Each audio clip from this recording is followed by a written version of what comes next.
It's not what happens to you that harms you, but how you choose to respond. Epictetus. Ever feel like your mind won't slow down? Like you're saying more than you mean, caught up in everything except what actually matters. In a world addicted to noise, where fast takes are mistaken for wisdom and overreaction is confused with strength, it's easy to lose your grip. Too many men are drained, distracted, and disconnected from their own center. But the Stoics understood something timeless. Real strength isn't about doing more. It's about doing what matters, better. It's not about being louder. It's about knowing when silence speaks louder than any words. It's not about overthinking. It's about guiding your thoughts like a disciplined hand on the wheel. In this video, we'll explore how Stoic philosophy can help you regain control of your mind, strengthen your focus, and move with deliberate purpose. You'll learn how to command your inner world, master your reactions, and develop a presence that doesn't need to shout, because it already speaks volumes. And if you felt overwhelmed, pulled in too many directions, you're not alone. But this can be the turning point, because when you think less, speak less, and act with focus, you stop being a victim of the world's chaos. You rise above it. Thoughts aren't facts. Sometimes, one small idea, quiet and subtle, can hijack your entire day. I'm not good enough. Nothing will ever change. What if everything goes wrong? These thoughts come in quietly, but if you accept them without question, they start shaping your reality, but they're not carved in stone. Epictetus said, "It's not the events that disturb us, but our judgments about them." So why do we keep mistaking fleeting thoughts for truth? Why do we let unchallenged fears take control? Picture yourself standing at a train station. Each thought is a train passing by. You don't have to board everyone. Every thought is like a train rolling by. Some carry regret. Others bring fear, anger, shame. But you don't have to get on any of them. You can let them pass.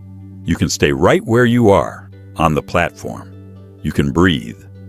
This simple shift, observing without reacting, is one of the most powerful tools against inner chaos.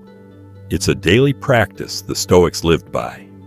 Because the moment you get pulled into your thoughts without awareness, you lose control. But when you learn to step back and watch without judgment, those thoughts begin to lose their grip. They soften. They fade. I remember a late-night conversation with a guy I used to work with. A team leader, respected, calm, grounded, or so he seemed. He told me that every morning without fail, he woke up with a knot in his stomach. Not because of what was happening outside, but because of the quiet noise inside his head. You're not doing enough. You're falling behind. You're screwing it all up. For years, he lived like those thoughts were facts, like they were permanent truths written in stone. Then he found Marcus Aurelius, and something shifted. He said the words that changed everything were, "I'm having the thought that I'm screwing up." That small shift, just a few added words, created space. It wasn't him failing anymore. It was just a thought, just a cloud, just smoke. And if you stop feeding the fire, the smoke clears. This isn't about denial. It's not about fake positivity. It's about honesty, awareness, choice. Your mind produces thoughts constantly, like weather systems passing through. Some are useful, many aren't. A lot of them are just echoes, leftovers from past fears, old programming, or raw emotion. But you are not your thoughts. You are the space beneath them. You are the observer, the one who decides what stays and what goes. This is where Stoic practice begins. Not in some retreat or mountaintop, but in ordinary moments, just like this one. You pause. You notice. When a thought stings, you don't react. You don't cling. You don't run from it either. You just watch. And then you ask, is this thought even true? Is there proof? Does this make me stronger or weaker? If it's not serving you, let it go. Not with force, not with frustration, but with calm. Like dropping a rock you don't need to carry anymore. Bit by bit, you carve out inner space. And in that space, something steady and real begins to emerge. Clarity, composure, unshakable strength. It's not magic, it's discipline. It's the willingness to return, again and again, to the present moment, to the platform, to yourself. The Stoics never tried to stop thinking. They learned to guide it, because they knew an untrained mind is like a wild horse. It drags you where you never meant to go. But a trained mind becomes your ally. It clears the path. And most importantly, it lets you walk it freely. So next time a voice in your head starts to whisper, pause. And remember, you're the one standing on the platform, not the train. You can't. You're not enough. It's too late. When those thoughts creep in, breathe. Don't chase them. Don't board that train. Stay with yourself, because your thoughts don't define you. What you do with them does. That's where real strength lives. Not loud, not flashy, but quiet, internal, unshakable. The power of saying less. The stronger the soul, the less it needs to justify itself. Marcus Aurelius. Some silences make people uncomfortable. Others command respect.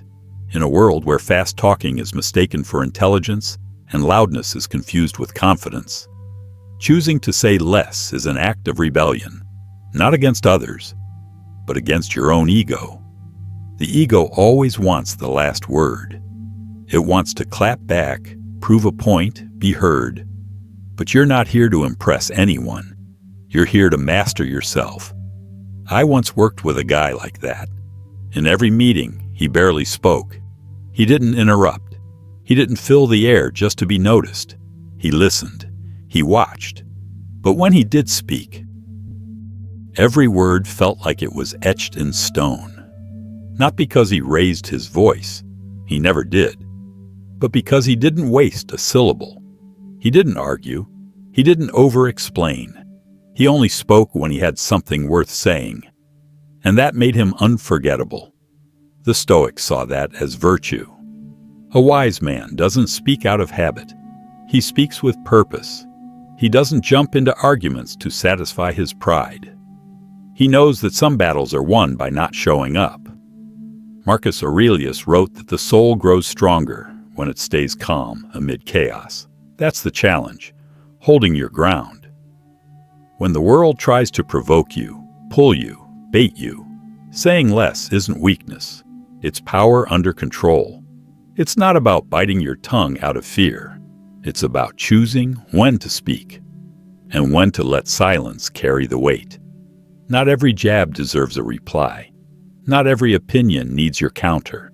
Not every moment calls for a reaction. When you respond to everything, you give your energy away. You scatter yourself. You lose your edge. But when you choose silence with intention, you sharpen your mind. You conserve your power. You become the man who doesn't react. He acts. The Stoics weren't concerned with approval. They were concerned with virtue.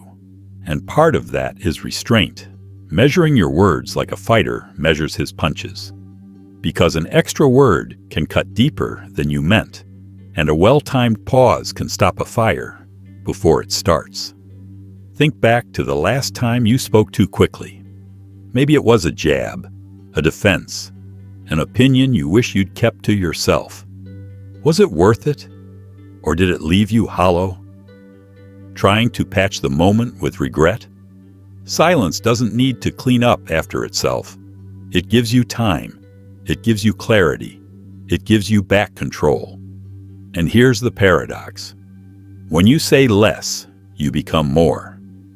Presence sharpens the mind. The present moment forces you to do something rare. Really listen, not to win, not to fire back, but to understand. And something unexpected happens. The other person softens. Their guard drops. They sense it. You're not here to compete. You're here to pay attention. And you change too. When you stop filling space with noise, your thoughts get clearer. Your words stop being reactions. They become choices.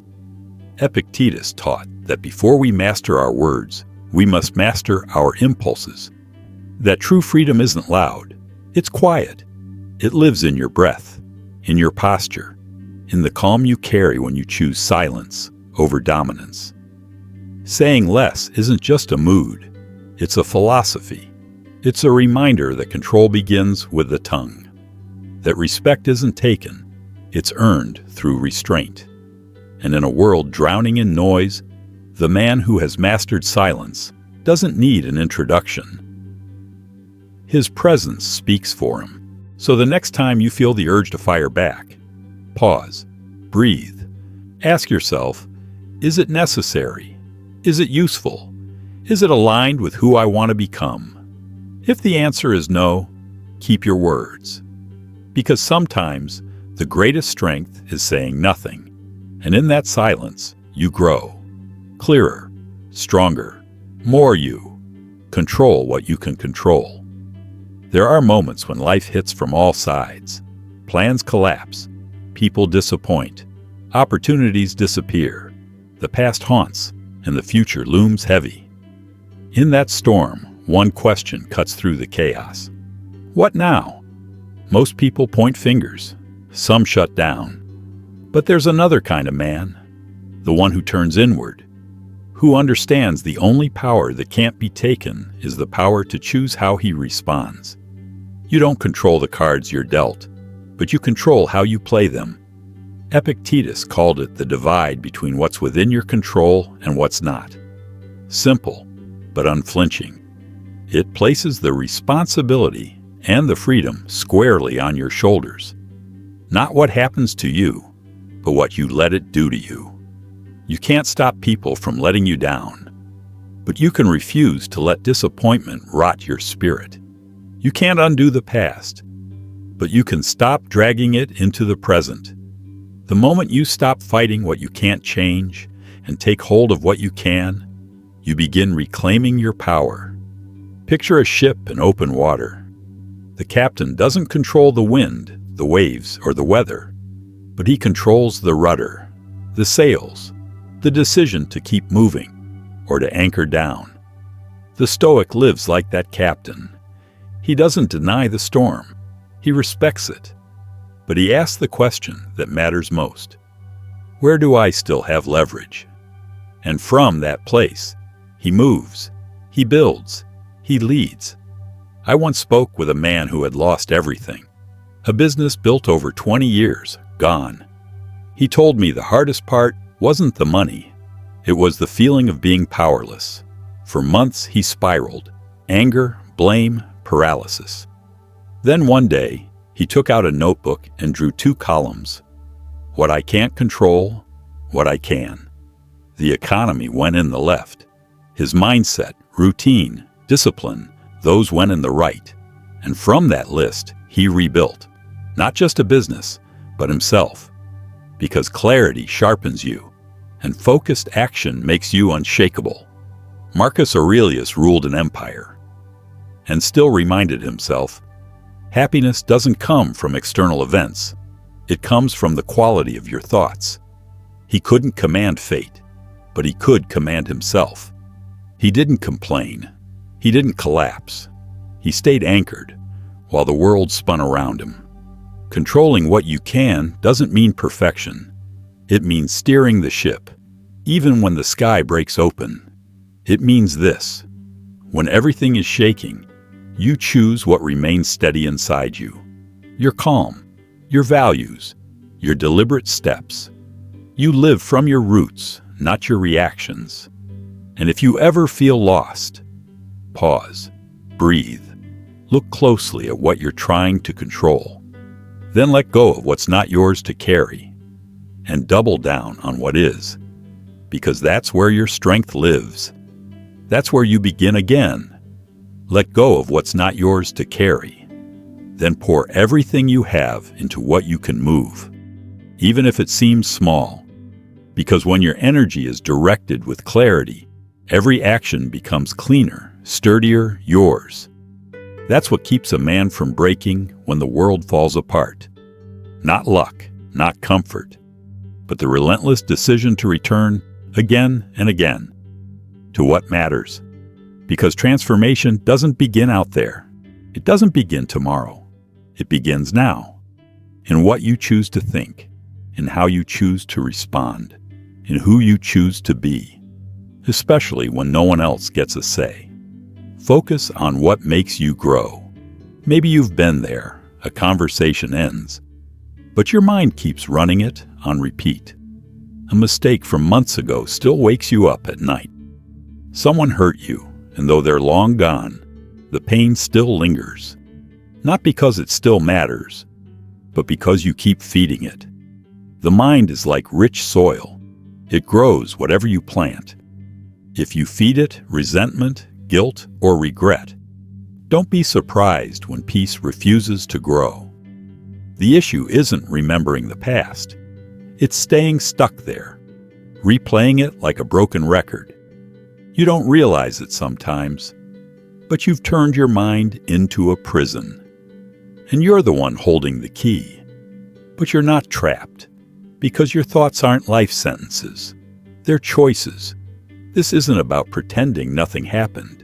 It's about refocusing, choosing over and over again. To give your energy to what builds you, not what breaks you. A man who keeps looking backward doesn't move forward. No matter how hard he runs, it doesn't matter how much effort you pour into today, if your mind is still tangled in yesterday. But when you shift your attention to where there's light, even just a sliver, something inside begins to open, quietly, gradually, and that's where real growth begins. Marcus Aurelius, surrounded by betrayal, war, and illness, wrote in the silence of his nights, "The soul becomes stronger when it focuses only on what is essential, what life demands today. Not yesterday, not someday, today. Because the present, flawed, uncertain, imperfect, is the only place you can act. Your attention is the bridge between who you are and who you could become. Every time you catch your mind drifting and bring it back to now, you're exercising something rare. That quiet, invisible strength called discipline. Think about it. Thousands of thoughts pass through your mind every day. Some are fleeting, some are heavy. But only a few shape your actions. Only a few steal your energy. The goal isn't to stop the thoughts, it's to stop feeding the ones that don't serve you. That's the shift. That's the work. Come back. To your breath, to your body, to what actually matters. A man once commented on a Stoic video, "Every time I try to move forward, my mind drags me back to the same memory, the same person who hurt me, and I lose hours there, like it's still happening." I get it. We've all been there. But the answer isn't to outrun the thought. It's to face it, acknowledge it, and then, with intention, decide. It doesn't get any more of me today. Even if it's just for 1 hour, redirect your energy into something that builds you. Reading, training, creating, healing. The Stoics didn't teach suppression. They taught transformation, taking the emotion that anchors you down and using it as a signal, a signpost pointing to what still needs to be released. That shift starts with a quiet, powerful decision, where you place your attention. Every time you choose to focus on what adds value, you're telling the world and reminding yourself, I'm not giving another day away to what I can't change. You can't always control what thoughts enter your mind, but you can decide which ones stay. And that decision, made day after day, shapes your character. It becomes your compass, your quiet strength, not a strength that shouts, but one that reveals itself in how you walk, in how you choose, in how you keep moving forward, while others remain trapped in the chaos of their own storms. Focus isn't something you're born with, it's something you build. It sharpens with practice, and every time your mind tries to pull you backward, to pain, to memory, to disorder, you don't have to fight it. You don't have to follow it. You simply breathe, acknowledge it, and come back to now. Because wherever you place your attention, that's where your life begins to grow. Accept what is. If you're troubled by something external, Marcus Aurelius wrote, the pain isn't from the thing itself, but from your perception of it, and you can change that. Most men don't collapse under the weight of life. They collapse under the resistance to it. They want life to be different. They want people not to disappoint them. They want the past to stop hurting. They want their plans to unfold just right. But they didn't. And the more they wrestle with that reality, the more drained, bitter, and broken they become. It's not the load that breaks you. It's how you carry it. Acceptance isn't surrender. It's not weakness. It's the decision to stop arguing with what's already happened.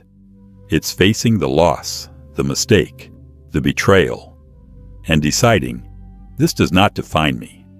Because as long as you're wishing life was something it's not, you're trapped in a fantasy. And fantasies don't bring peace. But when you accept, truly accept, you create space to breathe. And in that space, you can choose a new direction. A man once wrote to me. He had spent years chasing his father's approval, trying to be the perfect son, the tough guy, the success story. But it was never enough. Then his father passed, and what hurt more than the loss was the weight of all the unspoken, unresolved effort. He read Epictetus, and something shifted. He realized freedom doesn't come from finally earning someone else's approval. It begins the moment you stop needing it. Living for someone else's validation is living in invisible chains. That day, he started speaking to himself with respect. Not because his father gave it to him, but because he chose to give it to himself.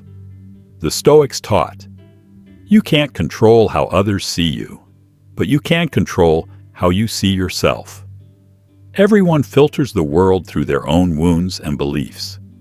So if someone overlooks you, undervalues you, shuts you out, it doesn't mean you lack worth.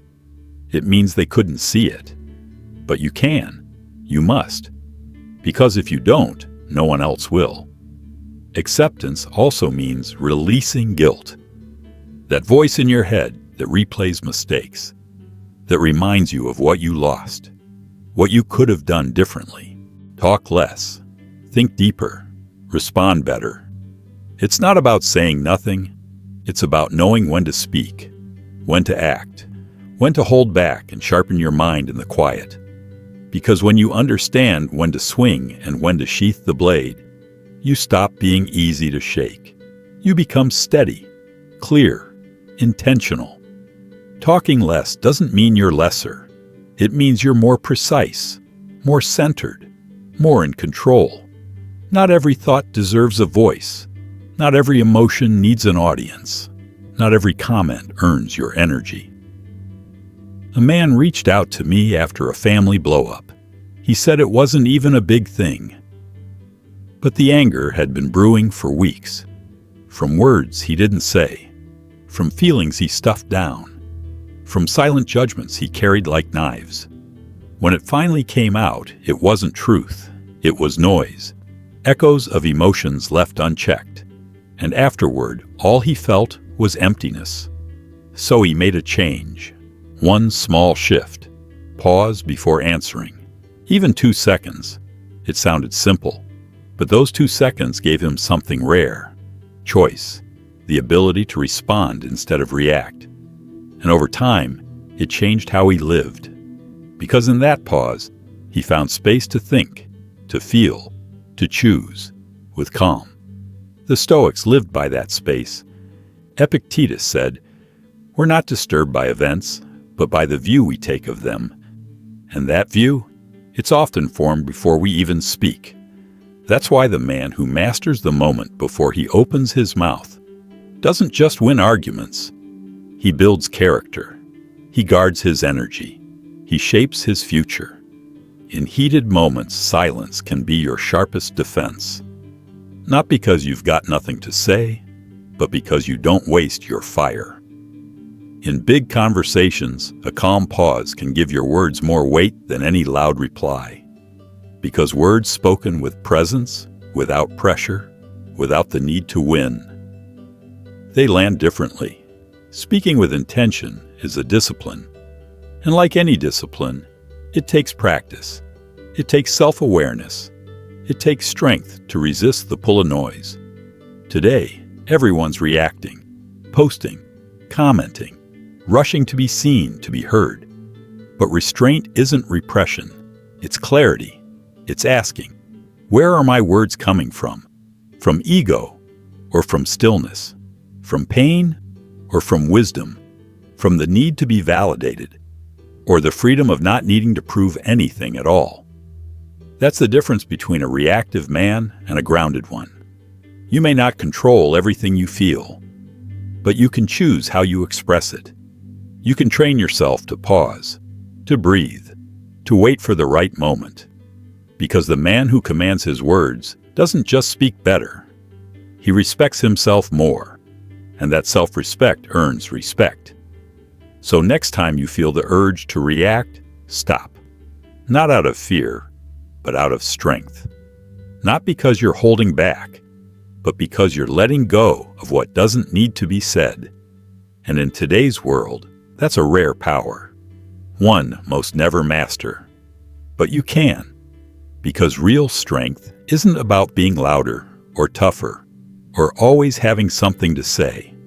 It's forged in silence, in the moments you choose your response, in the days you decide to focus on what you can control.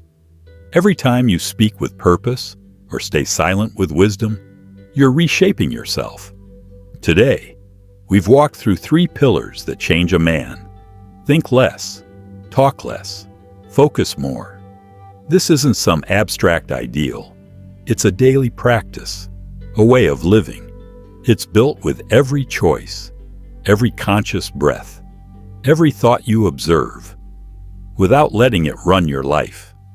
Because when you realize your thoughts aren't facts, that silence is strength, that your focus shapes your path, something changes, not outside, inside. You stop needing to prove your worth, because you carry it, because you live it. Discipline, peace, clarity, they're not gifts. They're skills, built, sharpened, protected. So don't wait for the perfect moment. Start now. Use what you have. Breathe, pause, choose.